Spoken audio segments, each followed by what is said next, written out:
অতঃপর যখন সিংগায় ফুৎকার দেওয়া হবে, মাত্র একটি ফুৎকার, সিংগায় ফুৎকার দেওয়ার ধারণাটি আমরা জানি কিয়ামতের দিন দুইবার ফুৎকার দেওয়া হবে।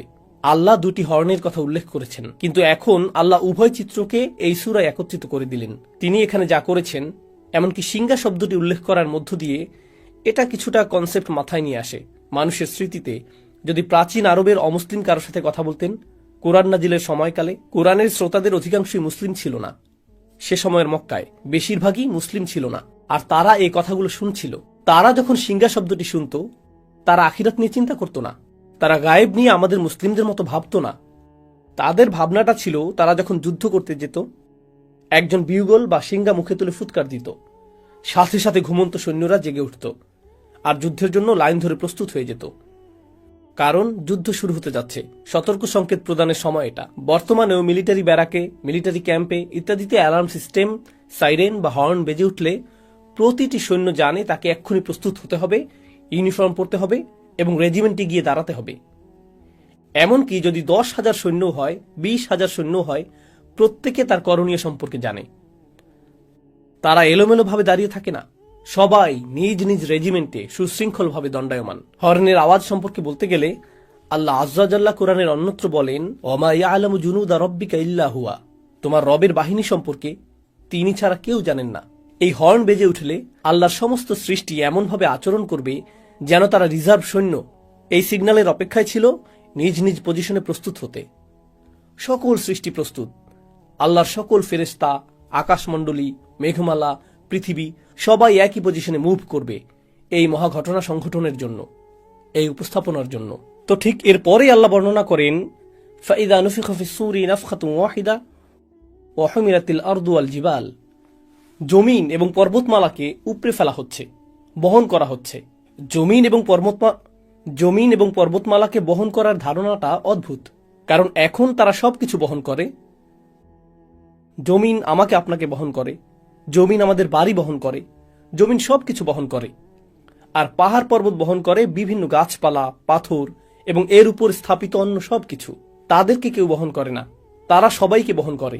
আল্লাহ ইতোমধ্যেই এমন একটি দৃশ্য বর্ণনা করেছেন যেখানে আমরা যা কিছুকে বাস্তব ভাবতাম তাকে উল্টে ফেলা হচ্ছে, বিপরীত দিক থেকে উল্টো করে ফেলা হচ্ছে। তো জমিনকে উত্তোলন করা হবে, বহন করা হবে, এর সাথে পর্বতগুলোকেও বহন করা হবে। এটা আরও ইঙ্গিত করে যে আমরা যাকে মনে করতাম এটা সব সময় নিজ স্থানে বর্তমান থাকবে, আমরা যাকে ভাবতাম এর ওজন আছে, দেখা যাচ্ছে এরাই ওজন হারিয়ে ফেলেছে, এদেরকেই তুলে নিয়ে যাওয়া হচ্ছে। ফাদুক্কাতান দাক্কাতাম ওয়াহিদা, আর একই আঘাতে তাদেরকে চূর্ণ বিচূর্ণ করা হবে, ফলে এরা সমান হয়ে যাবে। ধরুন হাতের মধ্যে নরম ভেজা ডো নিলেন, এরপরে সজোরে নিক্ষেপ করলেন, তখন এটা সমান হয়ে যায়। এই ধারণাটাই আল্লাহ বর্ণনা করেছেন যে সমগ্র পৃথিবীর অবস্থা এরকম হবে। তো পৃথিবীর উঁচু নিচে সব হারিয়ে যাবে। কুরআনের অন্যত্র আল্লাহ এভাবে বর্ণনা করেছেন, ওয়া ইদাল আরদু মুদ্দাত, যখন পৃথিবীকে টেনে সমান করে ফেলা হবে। অন্য সূরাতে এসেছে যখন সমুদ্রগুলো ফুটতে থাকবে। সূরাতুল কাহাফে তিনি একে বর্ণনা করেছেন সুআইদান জুরুজা হিসেবে, সমতল ভূমি, পিচ্ছিল ভূমি। আর এখানে তিনি বলছেন এটাকে সজোরে নিক্ষেপ করে সমান করে ফেলা হবে। এখন কোনো কিছুকে সমান করে ফেলার অর্থ হলো একটি মাঠ তৈরি করা হচ্ছে। সমগ্র পৃথিবীকে কেন সমতল ভূমিতে পরিণত করে ফেলা হচ্ছে? আয়াতগুলো অগ্রসর হতে থাকলে আমরা দেখব যে একটি দৃশ্য উন্মোচিত হচ্ছে। তিনি বলেন, ফায়াউমা ইযিন ওয়াকাতিল ওয়াকিয়াহ, ওই দিন আসল ঘটনা সংঘটিত হবে। তিনি ইতোমধ্যেই বলেছেন আল হাক্কাহ, আর এখন বলছেন আল ওয়াকিয়াহ। আল ওয়াকিয়াহ দারুণ আকর্ষণীয় একটা শব্দ, কারণ এটি এসেছে ওয়াকি থেকে। ওয়াকি অর্থ ভারী ওজন। তো আল্লাহ বলছেন সেদিন ভারী ওজনের পতন ঘটানো হবে। এটি অদৃশ্য জগৎ থেকে চূড়ান্ত বাস্তবতা পতিত হওয়ার বা ঘটার এক অভিব্যক্তি। কারণ সত্য সবসময় ওজনদার হয়, সত্য গুরুতর, সত্যের সারবত্য আছে, আর মিথ্যা হয় ওজনহীন, ফাঁকা। তো আল্লাহ বলছেন তখন ওজনদার সত্য ড্রপ করা হবে, অর্থাৎ তখন চূড়ান্ত বাস্তবতার অভ্যুদয় হবে। অতঃপর ওয়ানশাক্কাতিস সামা, এতক্ষণ যা বলেছি তা পৃথিবীতে ঘটতে থাকবে। সমগ্র পৃথিবীকে সমতল ভূমিতে পরিণত করা হবে। এরপর আল্লাহ বলেন ওয়ানশাক্কাতিস সামা, আকাশকে ছিঁড়ে খুলে ফেলা হবে। ইনশিকাক শব্দটি ব্যবহার করা হয় যখন একটি কাপড় নিয়ে মাঝখান থেকে ছিঁড়ে ফেলেন, মাঝখানটা এখন ছিঁড়া, একে বলা হয় ইনশিকাক।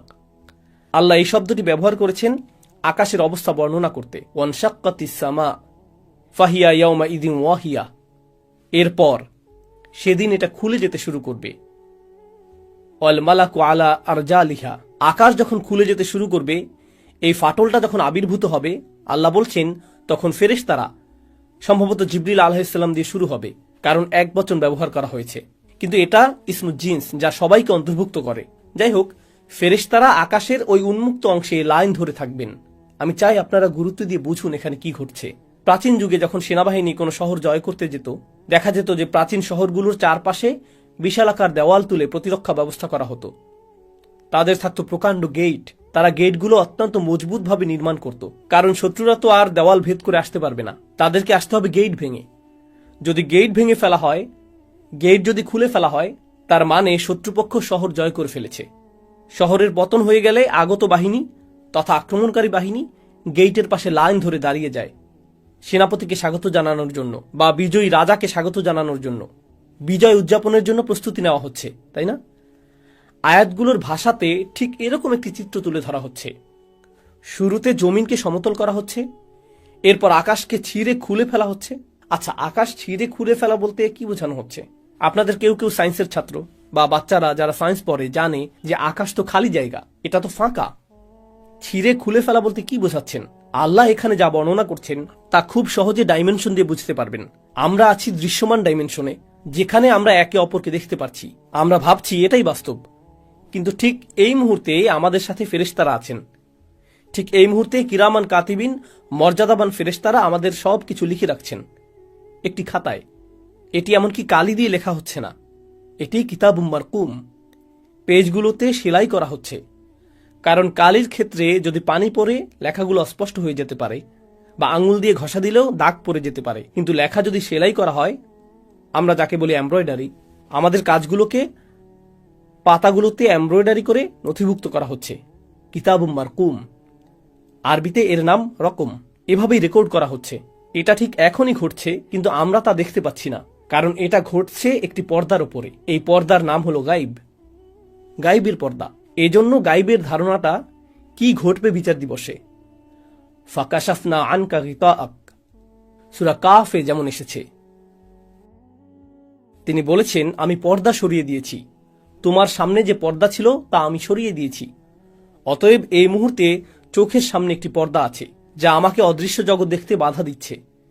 ঠিক একইভাবে যখন কোনো ডাক্তারের কাছে যান, ওনারা যখন এক্স রে করেন, তারা এক্স রে মেশিনের ভেতর দিয়ে এমন কিছু দেখেন যা আমি আপনি এই মুহূর্তে দেখতে পাচ্ছি না। একটি লেন্স থাকে, একটি ডিভাইস থাকে, যা অদৃশ্য পর্দা দূর করে দেয়। ফলে আপনি শরীরের ভেতরের জিনিসও দেখতে পাচ্ছেন, যা অন্যথায় দেখা সম্ভব ছিল না। একই ব্যাপার মিলিটারি প্রযুক্তিতেও দেখা যায়। তারা থার্মাল গগলস পরিধান করে, যেটা দিয়ে আপনি দেয়াল ভেদ করে দেখতে পাবেন যে অন্য পাশে কতজন লোক আছে, বা এরকম কিছু। তো ধারণাটা অনেকটা এরকম। আল্লাহ বলছেন, অদৃশ্যের পর্দা ছিঁড়ে খুলে ফেলা হচ্ছে। অদৃশ্যের ওপারে কি আছে? ফেরেশতারা, অদৃশ্য জগৎ। তারা তখন দৃশ্যমান জগতে প্রবেশ করতে থাকবেন।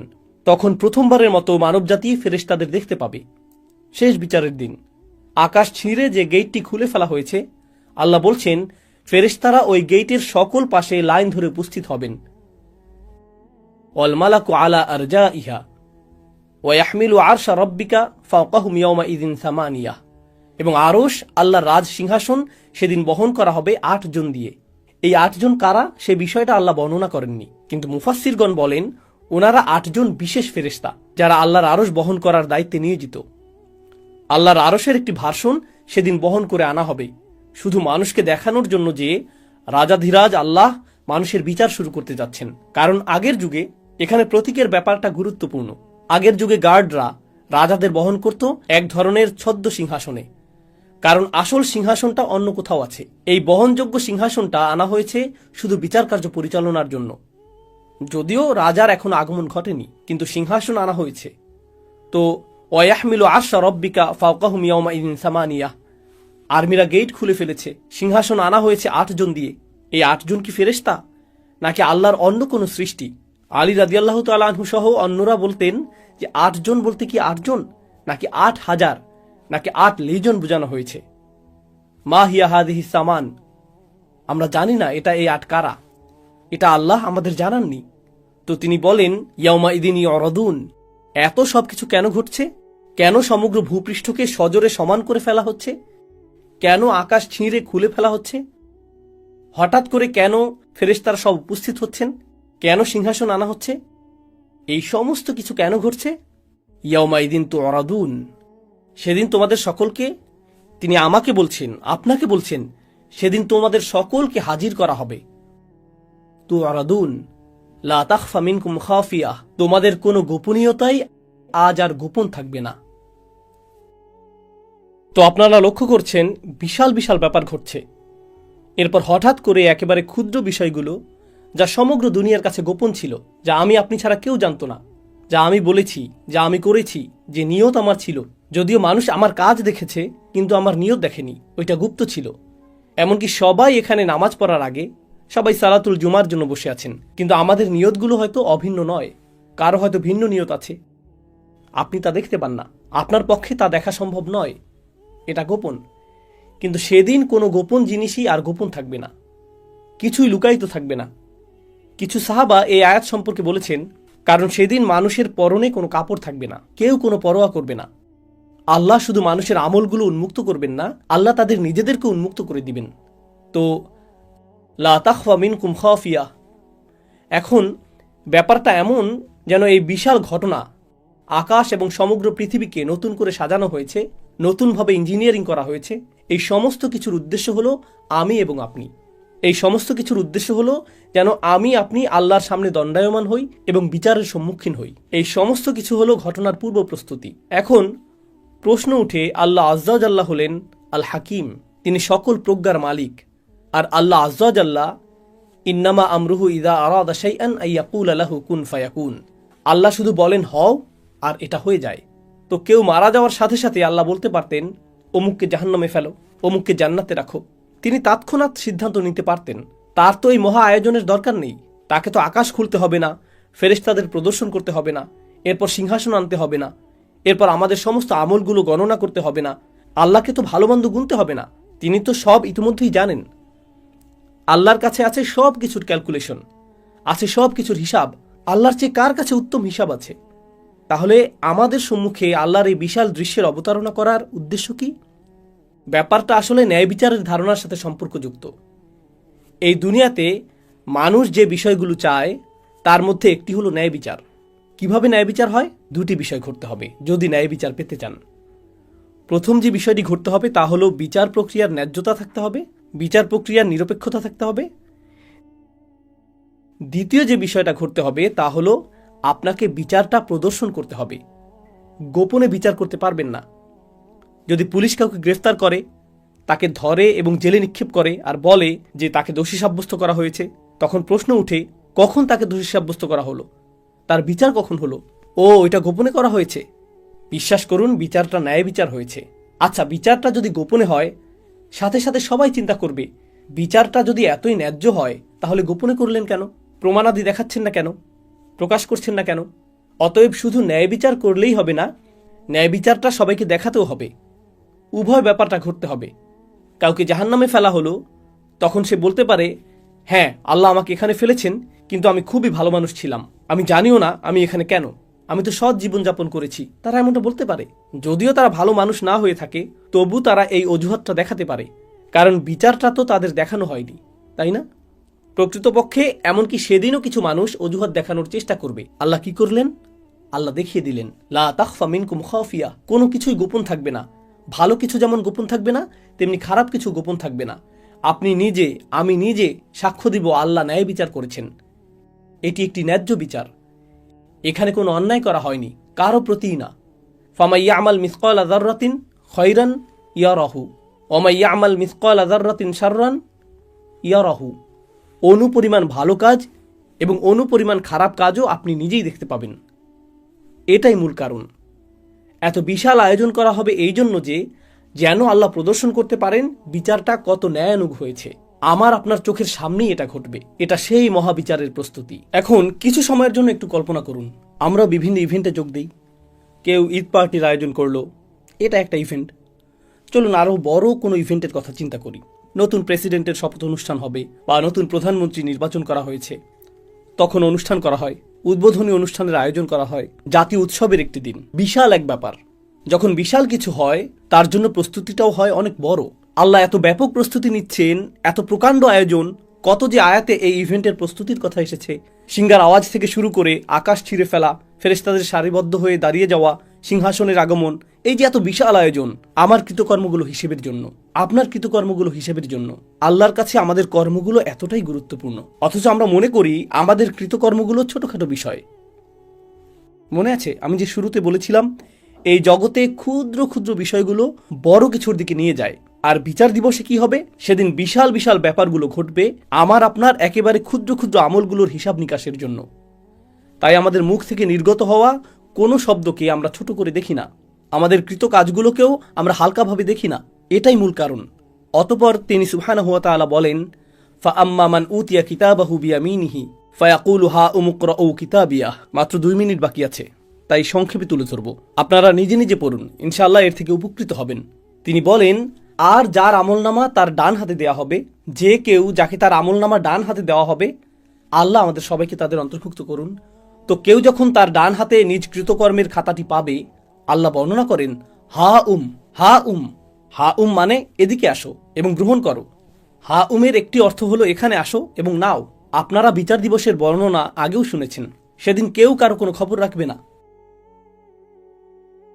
ইয়াউমা তারাউনাহা তাদহালু কুল্লা মুরদিআতিন আম্মা আরদাআত। এমনকি মা যিনি তার বাচ্চাকে দুধ খাওয়াচ্ছেন, জাস্ট তাকে ফেলে দিবে, জাস্ট তাকে কোল থেকে ফেলে দিবেন। এতটা ভয়ঙ্কর বিচার দিনের বর্ণনা। ইয়াফিরুল মারউ মিন আখিহি ওয়া উম্মিহি ওয়া আবিহি ওয়া সাহিবাতিহি ওয়া বানিহি ওয়া সাহিবাতিল্লাতী তুইহি। আপনি আপনার মা থেকে পালাবেন, বাবা থেকে পালাবেন, ভাই থেকে, স্বামী স্ত্রী থেকে, আপনি আপনার সমগ্র গ্রামবাসী থেকে পালাবেন, পরিচিত সকল মানুষ থেকে। তাদের দেখলেই উল্টো দিকে পালিয়ে যাবেন, কারো ব্যাপারে কোনো পরোয়া করবেন না। বস্তুত লাউ ইয়াফতাদি মিন আযাবি ইয়াউমা ইযিম বিবানিহি। এই আয়াতের কয়েকটি আয়াত পরে আল্লাহ বলেন, ওমান ফিল আরদি জামিআ সুম্মা তুনজিহি। সেদিন মানুষ বলবে, ইয়া আল্লাহ, দরকার হলে অন্য সমস্ত মানুষ, আদম আলাইহিস সালাম হতে শুরু করে শেষ পর্যন্ত যত মানুষ আছে সবাইকে জাহান্নামে ফেলেন, কিন্তু আমাকে বাঁচান। এটাই সেদিন তারা বলবে, ওমান ফিল আরদি জামিআন সুম্মা ইনজি। সেই দিনে কিছু মানুষ ডান হাতে তাদের আমলনামা পাবে। এতে তারা যে কতটা খুশি হবে, তারাই একমাত্র গ্রুপ যারা শুধু নিজেদের জন্য খুশি হবে না, তারা ঘুরে ঘুরে নিজের আমলনামা বন্ধুদের দেখাবে, পরিবার পরিজনকে দেখাবে। আসুন দেখুন, দেখুন আমার ভালো ভালো আমলগুলো দেখুন, দেখুন আল্লাহ আমার সব নেক আমলগুলো লিখে রেখেছেন। প্রশ্ন হলো, জানি বেশি সময় নিয়ে নিচ্ছি, শুধু আর অল্প কয়েক মিনিট নিব। দোয়া করছি আমরা যেন আমাদের আমলনামা ডান হাতে পাই। এমনকি যদিও আমার আমলনামা ডান হাতে পাই, এতে তো শুধু ভালো কাজগুলো লিপিবদ্ধ থাকবে না। আমি তো আর ফেরেশতা না, আমার জীবনে ভুল ত্রুটি আছে, এমন সব কাজ করেছি যা নিয়ে আমি লজ্জিত, ওই কাজগুলোও তো লেখা আছে। যখন এরকম ভালো এবং খারাপ উভয় ধরনের কাজগুলো লিপিবদ্ধ থাকবে, সমগ্র জীবনের কাউকে কি আমি দেখাতে চাইব? সে তখন পৃষ্ঠা উল্টিয়ে বলবে, আরে এটা কি, তুমি এই জঘন্য কাজটাও করেছো? তাহলে লোকটা নিজের আমলনামা অন্যদের কেন খুশি মনে দেখাতে চাইবে? যদিও খাতাটাতে নেক আমলগুলো লেখা আছে, কিন্তু আরও আছে খারাপ কাজগুলো। ব্যাপারটা আসলে কোরআনে বর্ণিত মাগফিরাতের ধারণার সাথে সম্পৃক্ত। যদিও খারাপ কাজগুলো মুছে দেওয়া হয়নি, খারাপ কাজগুলো আসলে ঢেকে দেওয়া হয়েছে, আচ্ছাদিত করা হয়েছে। আপনি বুঝতে পারবেন, আগের দিনে বাচ্চারা কলম দিয়ে কিছু লিখত, লেখাটা ভুল হলে তারা সাদা রং দিয়ে ঢেকে দিত, এর উপর আবার লিখত। লেখাটা দেখে বোঝা যেত এখানে কিছু একটা ঢেকে দেওয়া হয়েছে। ব্যাপারটা ঠিক এরকম। আপনি বুঝতে পারবেন আমার কিছু কিছু কর্ম ঢেকে দেওয়া হয়েছে। আপনি তখন খুশিতে নেচে উঠবেন, আমি যে কত ভুল করেছি, আর আল্লাহ আমার অগণিত ভুলগুলো সাদা রং দিয়ে ঢেকে দিয়েছেন, আর ভালো ভালো আমল দিয়ে তা পরিবর্তন করে দিয়েছেন। দেখুন আল্লাহ আমাকে কতটা মায়া করেন, আল্লাহ আমাকে কত শতবার ক্ষমা করেছেন, আল্লাহ কতটা দয়াবান। আবার এমন কিছু আমল থাকবে, কাজটা আপনার কাছে খুবই ক্ষুদ্র মনে হয়েছিল, খুবই সামান্য সাদাকা, নগণ্য কাজ। একজনকে সামান্য সাহায্য করেছিলেন, কারো দিকে তাকিয়ে মুচকি হেসেছিলেন, রাস্তায় কারো প্রতি দয়া দেখিয়েছিলেন, কারো সাথে শুধু সুন্দর কথা বলেছিলেন, সামান্য কিছু। আপনি এ নিয়ে চিন্তাও করেননি। নিজের আমলনামা খুলে দেখেন ছোট্ট কাজটা বিশাল এক অধ্যায়ে পরিণত হয়ে গেছে। অসামান্য মূল্য, এটার পর্বত সম মূল্য। ইয়া আল্লাহ, কিভাবে এটা এত গুণে বৃদ্ধি করে দিলেন, কিভাবে ছোট্ট আমলটাকে প্রকাণ্ড আমলে পরিণত করে দিলেন। নিজের খাতাটা দেখে আপনার তখন খুশির শেষ নেই। আপনি তখন চারিদিকে ঘুরে ঘুরে, কোরআনের অন্যত্র যেমন এসেছে, ওয়ায়ানকালিব ইলা আহলিহি মাসরুরা, সে তার স্বজনদের কাছে সানন্দে ফিরে যাবে। এটাই বিচার দিনের একটি চিত্র। এটাই হা ও মুকরা ও কিতাবিয়া ইন্নী জনান্তু আন্নী মুলাকিন হিসাবিয়া ফাহুয়া ফি ঈশাতির রাদিয়া। আমি জানি সময় শেষ হয়ে গেছে, অন্তত এই অংশটা। ডান পাশের মানুষেরা, ওনাদের নিয়ে আমি দ্রুত কয়েকটি কথা শেয়ার করতে চাই। সে বলবে, আমি নিশ্চিত জানতাম যে আমাকে আবার হিসাবের সম্মুখীন হতে হবে। হিসাব শব্দটি হিসাবিয়ার অনুবাদ হলো অডিট। অডিট মানে প্রতিটি আইটেম সম্পর্কে জিজ্ঞেস করা হবে। এটা কি? এখানে কি করেছো তুমি? এখানে রাত 2টায় কি করছিলে? অমুক দিন কি করেছো? শুক্রবার রাতে কি করেছো? এখানে কি হচ্ছে? প্রতিটি আইটেম। আমি ভীষণ ভয়ে ছিলাম আল্লাহ আমাকে প্রতিটি বিষয় নিয়ে জিজ্ঞেস করবেন। এখন যেহেতু আমি আমার খাতাটা দেখতে পাচ্ছি, আমি দেখতে পাচ্ছি আল্লাহ আমার প্রতি সদয় আচরণ করেছেন, আল্লাহ আমার হিসাব সহজ করেছেন। তো এখন সে বলছে, খাতাটা হাতে পাওয়ার পর সে দেখতে পাচ্ছে আল্লাহ কতটা সহজ করেছেন। আল্লাহ যার বর্ণনা দিয়েছেন, ফাসাউফা ইউহাসিবু হিসাবান ইয়াসীরা, আল্লাহ অত্যন্ত সহজভাবেই তার হিসাব নিকাশ করবেন। এখন সে আল্লাহর দিকে ফিরে বলছে, আমি যে কতটা আতঙ্কিত ছিলাম এই ভয়ে যে আমি অতিশয় কঠিন এক হিসাবের সম্মুখীন হব। ফাহুয়া ফি ঈশাতিন রাদিয়া। এরপর আল্লাহ বলেন, সে এমন এক জীবন অতিবাহিত করবে যেখানে প্রত্যেকটি জিনিস, একদম সব কিছু তাকে আনন্দিত করবে। সব কিছু এমন হবে, জানেন তো, অনেক সময় ছুটি কাটাতে সবচেয়ে সেরা কোথাও গেলেন, সেখানেও কিছু একটাতে সমস্যা থাকবে। সবচেয়ে সেরা জামাটা পরলেন, সর্বোত্তম খাবার আহার করলেন, সুন্দরতম হোটেল, সুন্দরতম দৃশ্য, হোটেলের সেরা রুমটা পেলেন, সব কিছু পারফেক্ট, তবুও ভেতরে কিছুটা হতাশা অনুভব করছেন। কোনো চিন্তা, কোনো সমস্যা, কোনো একটা বাজে স্মৃতি, কিছু একটা আপনার মাথায়, খাবারটা আসলে এতটা সুস্বাদু লাগছে না। কারণ কিছু একটা এখনো অনুপস্থিত। কারণ সম্পূর্ণরূপে সন্তুষ্ট হওয়া, পুরোপুরি সুখী হওয়া, এটাকে প্রায় অসম্ভব মনে হয় মানুষের জন্য। সম্পূর্ণরূপে, পুরোপুরি, সকল দিক থেকে সুখী হওয়া অসম্ভব। সব সময় কিছু না কিছু থাকবেই যা এই সুখটাকে হ্রাস করে দিবে, অল্প পরিমাণে, কিছুটা ক্ষুদ্রাকারে। লাকাদ খলাকনাল ইনসানা ফি কাবাদ। আল্লাহ জান্নাতের জীবনটাকে যে কতটা মুবালাগা সহকারে বর্ণনা করেছেন, কতটা অতিরঞ্জন সহকারে বর্ণনা করেছেন।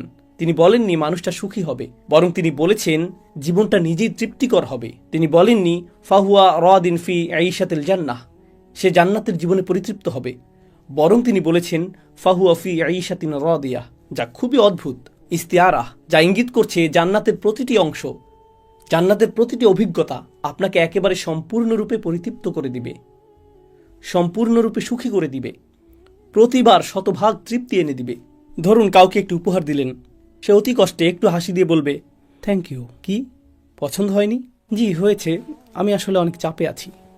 আপনি তখন, কি লাভ হলো, তোমাকে উপহার দিলাম আর তুমি এখনো মুখ কালো করে আছো, তোমাকে খুশি করা অসম্ভব, এই জীবনে এটা সম্ভব না। আপনি সম্পূর্ণরূপে পরিতুষ্ট হতে পারবেন না। ফাহুয়া ফি ঈশাতিন রাদিয়া ফি জান্নাতিন আলিয়া কুতুফুহা দানিয়া। প্রতিজ্ঞা করছি এটাই শেষ কথা। মহান আল্লাহ বলেন, তারা সুউচ্চ উদ্যানে অবস্থান করবে, তারা একটি সুউচ্চ উদ্যানে অবস্থান করবে। কোরআনের অন্যত্রও আল্লাহ উদ্যানের কথা বলেছেন, কিন্তু এখানে তিনি শুধুমাত্র উদ্যানের কথা বলছেন না, তিনি এটাকে বলছেন সুউচ্চ উদ্যান। বিষয়টা কৌতূহল জাগ্রতকারী, কারণ আলিয়া শব্দটি আক্ষরিক এবং রূপক উভয় অর্থেই ব্যবহৃত হতে পারে। এর মানে কি? এটি হবে এমন একটি বাগান, এটি শুধুমাত্র সুউচ্চই না, এর ফলে আপনি চমৎকার একটা ভিউ পাবেন। এটি হলো একটি আর্থ। আর আমরা জানি যে যখন আপনি দর্শনীয় কোনো স্থানে যান, যখন আপনি পাহাড়ের চূড়ায় ওঠেন, আপনি যদি কখনো হাইকিংয়ে গিয়ে থাকেন অথবা গাড়ি চালিয়ে দূরে কোথাও যান যেখানে চমৎকার ভিউ রয়েছে, যেই মুহূর্তে আপনি চমৎকার কোনো ভিউ দেখতে পান, নিজের ভেতরে একটা প্রশান্তি লাভ করেন।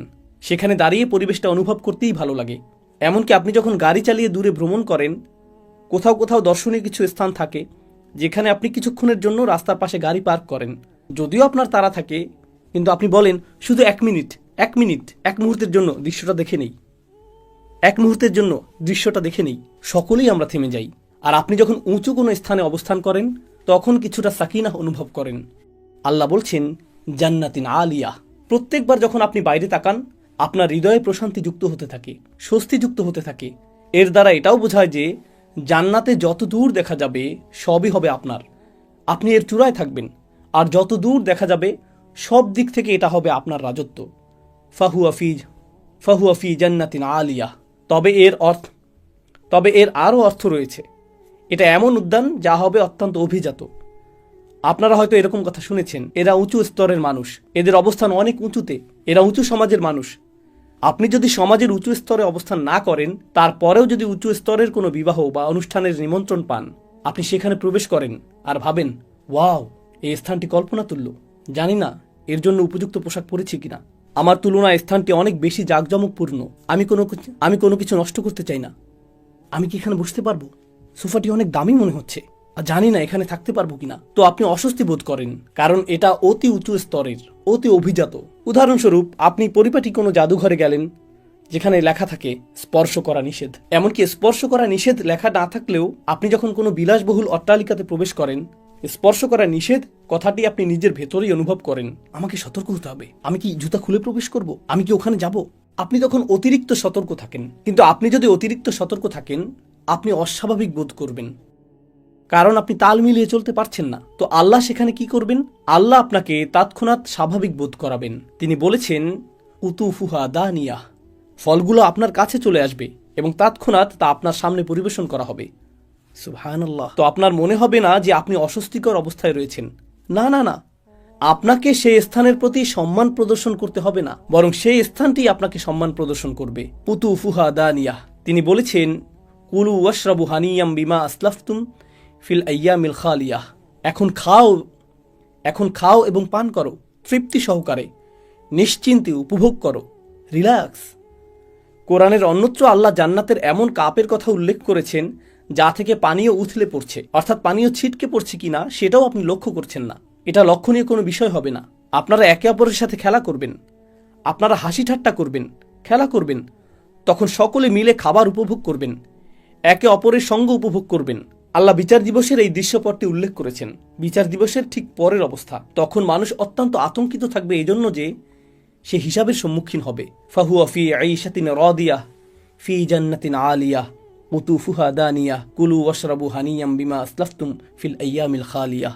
সেই দিনগুলো যা অতিবাহিত হয়ে গিয়েছে, যা শূন্য হয়ে গিয়েছে, প্রতিনিয়ত এই দিনগুলো শূন্য হয়ে যাচ্ছে।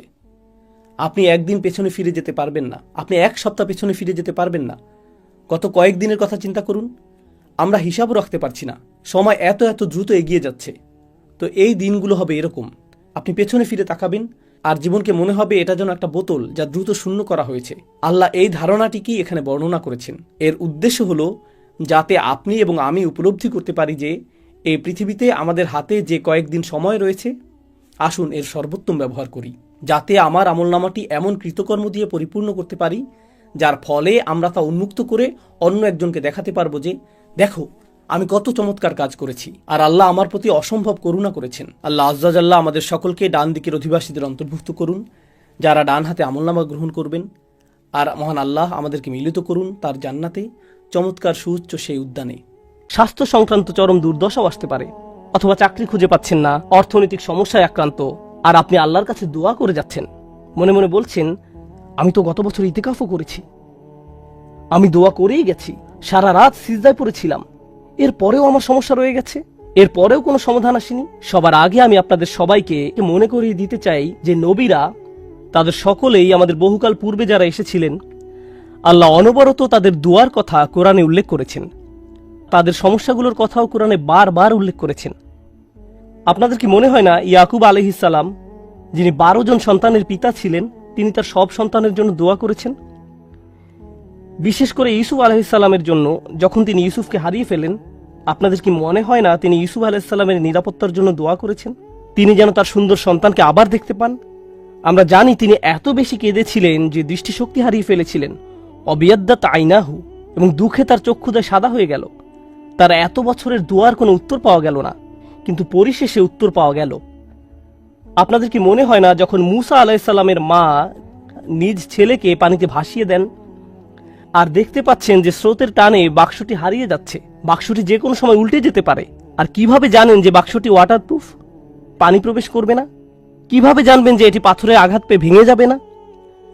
আপনি নদীতে ফেলে দিচ্ছেন একটি বাচ্চাকে, নদীতে। আপনাদের কি মনে হয় না যে মুসার মা আল্লাহর কাছে দোয়া করেছেন? এই দুই দোয়ার ক্ষেত্রে পার্থক্যটা লক্ষ্য করুন। মুসা আলাইহিস সালামের মায়ের ক্ষেত্রে তিনি আল্লাহর কাছে দোয়া করেন, তিনি তার ছেলের সাথে আবার একত্রিত হন ঠিক কয়েক ঘন্টা পর। বাচ্চার পরবর্তী খাওয়ার সময় হওয়ার মধ্যেই সে আবার তার মায়ের দেখা পায়। আর অন্যদিকে ইউসুফ আলাইহিস সালামের ক্ষেত্রে তিনি তার পিতার নিকট থেকে বিচ্ছিন্ন হয়ে পড়েন, কিন্তু বহু বছর যাবৎ তিনি তার পিতার দেখা পাননি, অনেক অনেক বছর যাবৎ। আমরা জীবনে সমস্যার মুখোমুখি হব, আর আল্লাহর কাছে দোয়া করার সাথে সাথেই আমাদের সমস্যার সমাধান হয়ে যাবে না। দোয়ার বাস্তবতা বোঝার চেষ্টা করুন। দোয়ার উদ্দেশ্য কি? আমরা প্রায় দোয়াকে তলাবের সাথে গুলিয়ে ফেলি।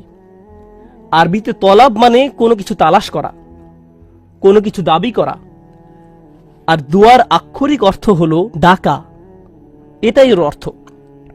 দাওতুকুম মানে আমি তোমাকে ডেকেছি, আমন্ত্রণ জানিয়েছি, এটা হলো দোয়া। আমরা যখন আল্লাহর কাছে দোয়া করি, মাঝে মাঝে আমরা ওই দোয়ার মাধ্যমে আল্লাহর কাছে দাবি জানাচ্ছি, এটা সত্য, আমরা অনুরোধ জানাচ্ছি। কিন্তু আমাদেরকে এই ব্যাপারটা ভুলে গেলে চলবে না যে দিন শেষে আমাদের সব অনুরোধ সেগুলো হলো আল্লাহর একজন বিনম্র দাস আল্লাহর দিকে ফিরে নিজের সমস্যার সমাধান ভিক্ষা চাচ্ছে। কি সেগুলো? আপনার সমস্যার সমাধান হওয়ার চেয়েও আপনি যে আল্লাহর সাথে যোগাযোগ করছেন, এটাই এখানে সবচেয়ে মূল্যবান বিষয়। এটাই দিন শেষে মূল লক্ষ্য। আপনি যে আল্লাহর সাথে কথাবার্তা যুক্ত হয়েছেন, এটাই দিন শেষে মূল লক্ষ্য। আল্লাহ আপনার সমস্যা তাৎক্ষণিকভাবে সমাধান করে দেবেন কিনা সেটা ভিন্ন বিষয়। আমি এ সম্পর্কে সংক্ষেপে কিছু কথা শেয়ার করতে চাই, পরে মরিয়ম সালামুন আলাইহা নিয়ে কথা বলবো। কখনো কখনো আপনি এমন কিছু সমস্যার মুখোমুখি হন যে মনের মাঝে প্রশ্ন আসে, আমাকে কেন এই সমস্যার মোকাবেলা করতে হবে? আপনাদেরকে একটা কথা জিজ্ঞেস করি, ইউসুফ আলাইহিসসালাম তো 8-9 বছরের এক বালক ছিলেন মাত্র। শিশু মানে তো নিষ্পাপ। একজন শিশু এমন কি করতে পারে যার জন্য সে কিডন্যাপ হতে পারে? একজন শিশু এমন কি অন্যায় করতে পারে যার কারণে সে কুয়ার মধ্যে নিক্ষিপ্ত হবে? একজন শিশু কি করতে পারে যার কারণে সে দাস হিসেবে বিকৃত হবে ভিন্ন একটি দেশে?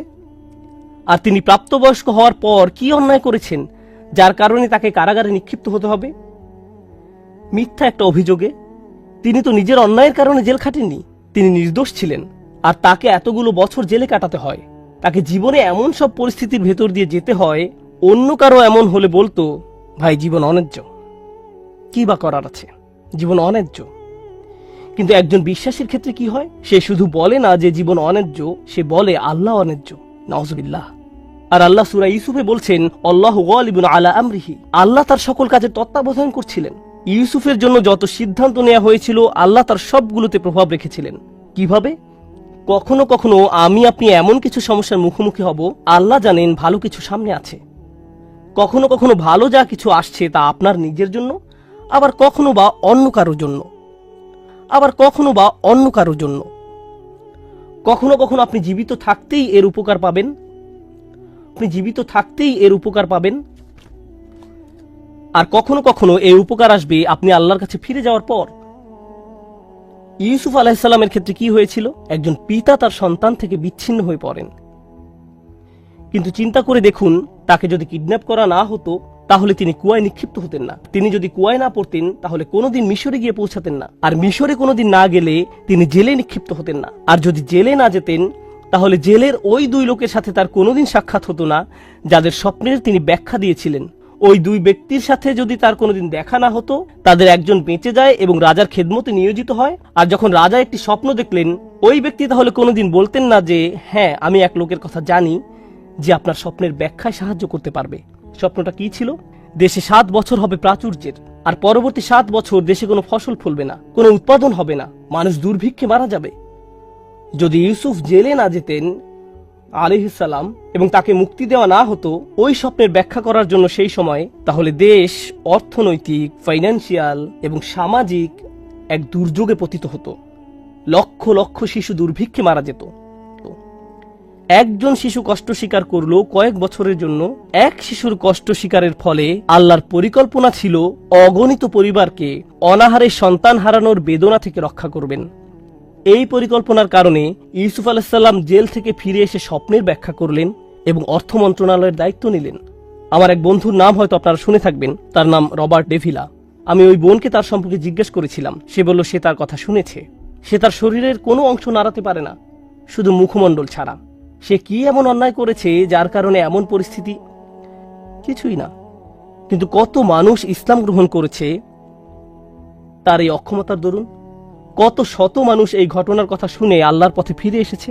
কত শত মানুষ আল্লাহর প্রতি অকৃতজ্ঞ ছিল, যদিও তারা মুসলিম ছিল কিন্তু নামে মাত্র মুসলিম ছিল, এবং সিদ্ধান্ত নিল যে আল্লাহর কাছে আত্মসমর্পণ করবে। কারণ ওই মানুষটি একটি বিছানায় শুয়ে আছে, তার কষ্ট, দুর্ভোগ লক্ষ লক্ষ মানুষের জন্য হেদায়েতের কারণে পরিণত হলো।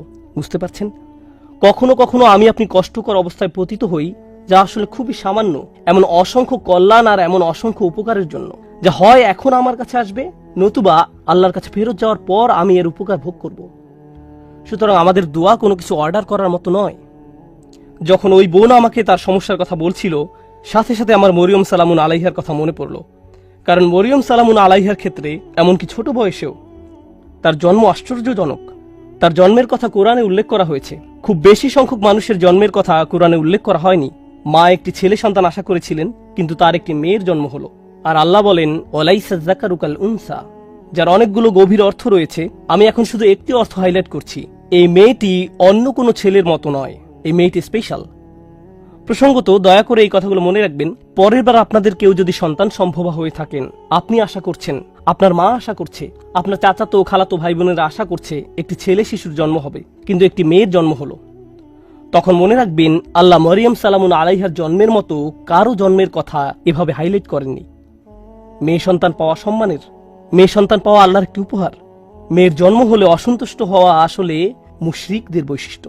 আল্লাহ মুশরিকদের সম্পর্কে বলেন, জল্লা ওয়াজহুহু মুসওয়াদ্দান ওয়া হুয়া কাযীম, তাদের কাউকে যখন কন্যা সন্তানের সুসংবাদ দেওয়া হয়, তখন তার মুখ কালো হয়ে যায়, সে অন্তর্জ্বালায় পুড়তে থাকে। মেয়ে সন্তান পাওয়া আল্লাহর পক্ষ থেকে আশীর্বাদ এবং সম্মান। মেয়ের জন্ম হলে যদি অসন্তুষ্ট হয়ে পড়েন, তাহলে আপনি শুধু আল্লাহর উপহারেরই অসম্মান করছেন না, আপনি কুরআনের আয়াতকেও অসম্মান করছেন। এই কথাগুলো মনে রাখবেন। এই শিশুর জন্ম হলো, তাকে আসলে বিশেষ একটি জায়গা দেওয়া হলো। তখনকার সময়ের কেন্দ্রীয় মসজিদে জাকারিয়া আলাইহিস সালাম তার দেখাশোনা করতেন। আর যখনই তিনি তার খোঁজ খবর নেওয়ার জন্য আসতেন, কারণ মরিয়ম আলাইহিস সালাম আল্লাহর ঘরে থেকে আল্লাহর ইবাদতে নিজেকে উৎসর্গ করলেন। কুল্লামা দাখালা আলাইহা জাকারিয়াল মিহরাব ওয়াজাদা ইনদাহা রিজকান, যখনই জাকারিয়া মেহরাবের মধ্যে তার কাছে আসতেন, কিছু খাবার দেখতে পেতেন। তিনি জিজ্ঞেস করলেন, এগুলো কোথায় পেলে তুমি? এই ফলগুলোর তো এখন উৎপাদন হয় না, এমনকি এগুলো এই সিজনেরও নয়। এগুলো শীতকালে হয় আর ওইগুলো গরমকালে জন্মে। তুমি এইসব ফল কোথায় পেলে? উত্তর দিতেন, ক্বালাত হুয়া মিন ইনদিল্লাহ, এগুলো আল্লাহর পক্ষ থেকে বিশেষভাবে এসেছে। এই ফলগুলো আমার নিকট আল্লাহর পক্ষ থেকে এসেছে। ভাবতে পারেন এমন একজনের কথা, যার দোয়া এমন ভাবে কবুল হয় যে আকাশ থেকে খাদ্য অবতীর্ণ হয় এই নারীর জন্য। তাই যখন ওই বোন আমাকে বলছিলেন তার দোয়া কবুল হয়ে যায়, আমি সাথে সাথে মরিয়ম সালামুন আলাইহার কথা মনে করলাম। কি অলৌকিকভাবে আল্লাহ তার ব্যাপারে হস্তক্ষেপ করতেন, এমনকি খাদ্যের মতো বিষয়েও, যা আমরা নিজেরা উঠে গিয়ে নিয়ে আসতে পারি, তাকে এমনকি সেজন্য উঠতে হয়নি। খুব স্পেশাল এক কিশোরী, খুব স্পেশাল এক নারী। এখন এই নারী সম্পর্কে যে ব্যাপারটি আজকে গুরুত্ব দিয়ে তুলে ধরতে চাই, তা হলো, একদিন তার নিকট এক ফেরেশতার আগমন ঘটল। ফেরেশতা বলল সে একটি বাচ্চার মা হতে যাচ্ছে। তার মাথায় প্রথমে আসলো, আমি তো বিবাহিতা নই, আমি মা হব বলে তুমি কি বোঝাতে চাচ্ছ? লাম ইয়ামসাসনি বাশার, আমাকে তো কোনো পুরুষ স্পর্শ করেনি, আমার বাচ্চা হবে বলে তুমি কি বোঝাতে চাচ্ছ? কাযালিকি ক্বালা রাব্বুক, আমি দুঃখিত, আমরা এসেছি শুধু সংবাদ জানাতে। এটা হবে কি হবে না সেই ব্যাপারে পরামর্শ করতে নয়। সেই সিদ্ধান্ত ইতিমধ্যে নেওয়া হয়ে গেছে, তুমি একটি বাচ্চার মা হতে যাচ্ছ। এখন তিনি পুরোপুরি আতঙ্কিত, আমি কি করব?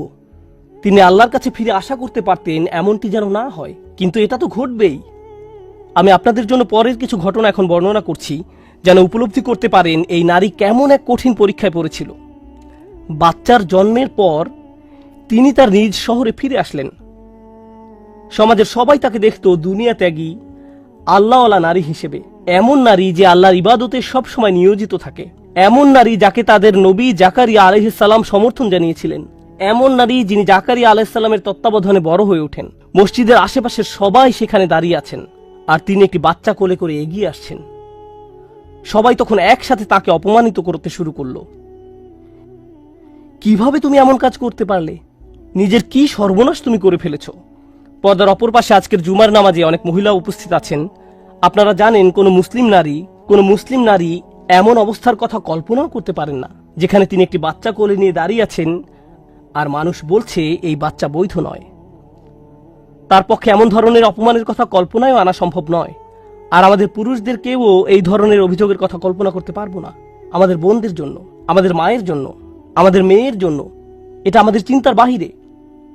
একজন মুসলিমের জন্য আমাদের মান মর্যাদা আমাদের জীবনের চেয়েও মূল্যবান। আত্মমর্যাদার যে চেতনা আল্লাহ আমাদের দান করেছেন তা আমাদের কাছে আমাদের জীবনের চেয়েও বেশি মূল্যবান। আর তিনি জানতেন তিনি যখন নিজের এলাকায় ফেরত যাবেন তখন লোকজন এমন কথাই বলবে। তার পেছনে বলাবলি করলে এক কথা, কিন্তু তারা লোক সম্মুখে তার মুখের উপর বলছে, একেবারে সরাসরি তাকে বলছে তিনি কিভাবে এই সমস্যার মোকাবেলা করলেন। কারণ যত দুয়াই তিনি করেন না কেন, আল্লাহর সিদ্ধান্তে কোনো পরিবর্তন হবে না। আল্লাহ সিদ্ধান্ত নিয়েছেন তাকে এই পরীক্ষার সম্মুখীন হতে হবে, তাকে সমাজের সামনে এভাবে দাঁড়াতে হবে। তখন তিনি কি করলেন? যখন প্রসব বেদনা শুরু হলো, তিনি বলে উঠলেন, ইয়া লাইতানি মিত্তু ক্বাবলা হাযা।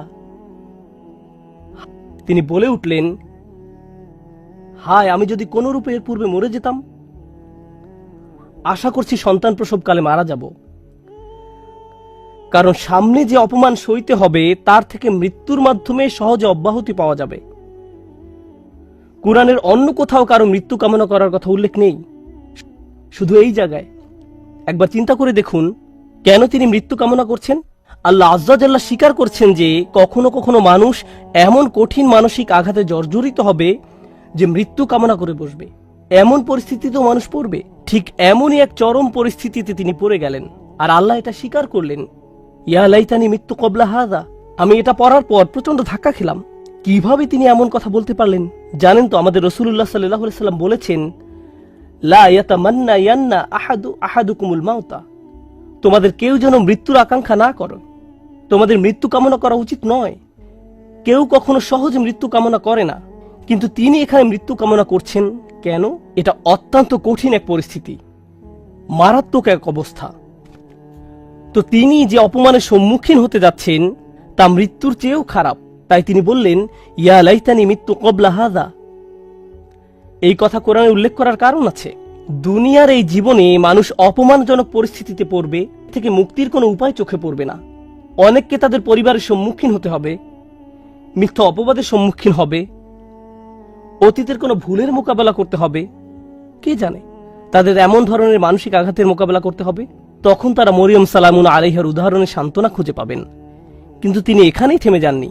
তিনি বললেন, ওয়া কুনতু নাসিয়াম মানসিয়া। নাসিয়ান মানসিয়া খুবই অসাধারণ শব্দ যুগল।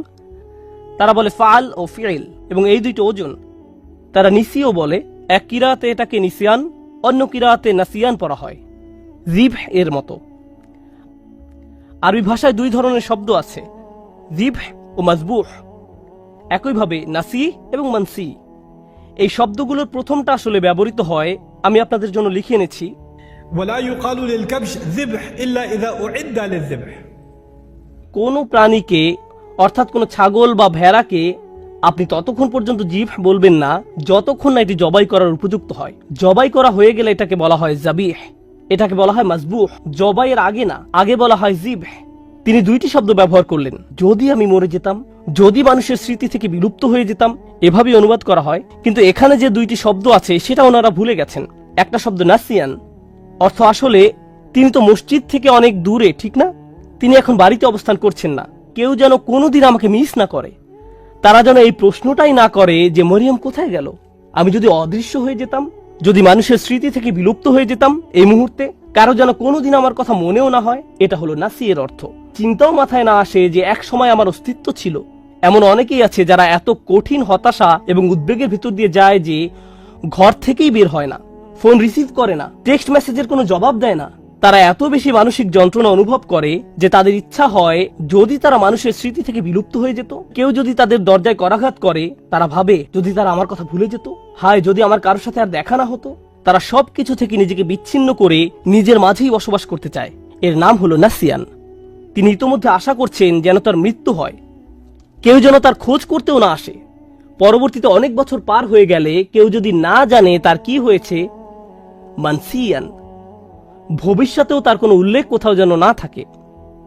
আমি আশা করছি কেউ যেন এই মুহূর্তে আমার কথা মনে না করে, এবং আমি ভবিষ্যতেও যেন সবার স্মৃতি থেকে সম্পূর্ণ অদৃশ্য হয়ে যাই। আমি এই মহান নারীর পরীক্ষার উপর গুরুত্ব আরোপ করতে চেয়েছি, কারণ ইনি এমন একজন নারী যার দোয়া সাথে সাথেই কবুল হয়ে যেত। তাকে এমনকি খাদ্যও চাইতে হয়নি, তার জন্য ফল ফলা দিয়ে উপস্থিত হতো। আর আল্লাহ তাকে এমন পরিস্থিতিতে ফেললেন, আল্লাহ তাকে এমন পরীক্ষায় ফেললেন। এই জন্য না যে আল্লাহ তাকে ঘৃণা করেন, এই জন্য না যে আল্লাহ তার কথা ভুলে গেছেন, এই জন্য না যে আল্লাহ তাকে অপমানিত করতে চান। শেষে দেখা যায় যে এই সমস্ত কিছুর মাধ্যমে আল্লাহ আসলে তাকে সম্মানিত করলেন। আল্লাহ তাকে সম্মানিত করতে চান। কোন অপমানের ভয় তিনি করছিলেন? তার অপমানের ভয় ছিল মানুষ বলবে তুমি বিয়ে ছাড়াই এই সন্তানের মা হয়েছ, তোমার এটা হারাম ছেলে। মানুষ এটাই বলবে। আর জানেন তো বাচ্চার নাম কি ছিল? তার নাম ছিল ঈসা। কোরআনে কোন নবীর নামের সাথে তার পিতা বা মাতার নাম উল্লেখ করা হয়নি।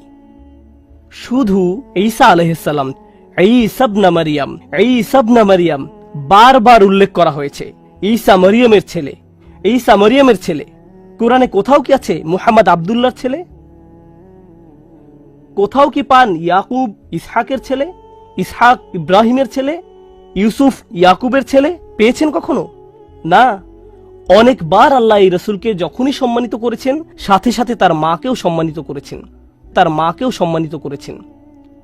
প্রসঙ্গত বিষয়টা গুরুত্বপূর্ণ। আরবরা যখন ইবনে বলে বা এমনকি সেমেটিক মানুষরা যখন ইবন বলে, ঠিক পরেই তারা পিতার নাম উল্লেখ করে। তারা পিতার নাম বলে। আপনার নামের শেষাংশ আসে পিতার কাছ থেকে। আল্লাহ এই সাধারণ নিয়মের বাহিরে গিয়ে মানুষকে মনে করিয়ে দিয়েছেন যে তার কোনো পিতা নেই, আর আমি সাধারণ নিয়মের বাহিরে গিয়ে এই মাকে সম্মান দেখাবো। ঈসা ইবনে মারিয়াম। প্রতিবার আল্লাহ এই অপমানের কথা উল্লেখ করেছেন অন্য কারণে। আর এই বিষয়টা বলেই আমি আমার খুতবার সমাপ্তি টানছি। কখনো কখনো আপনার কষ্ট অন্য মানুষের মুক্তির কারণে পরিণত হবে। আপনি সমস্যায় পড়েছেন কারণ এটা আপনার থেকেও বড় কোনো উদ্দেশ্য সাধন করবে। তখন তাদের জন্য সাদাকায়ে জারিয়ায় পরিণত হবেন। আপনার কারণে তারা ভালো কিছু অর্জন করবে।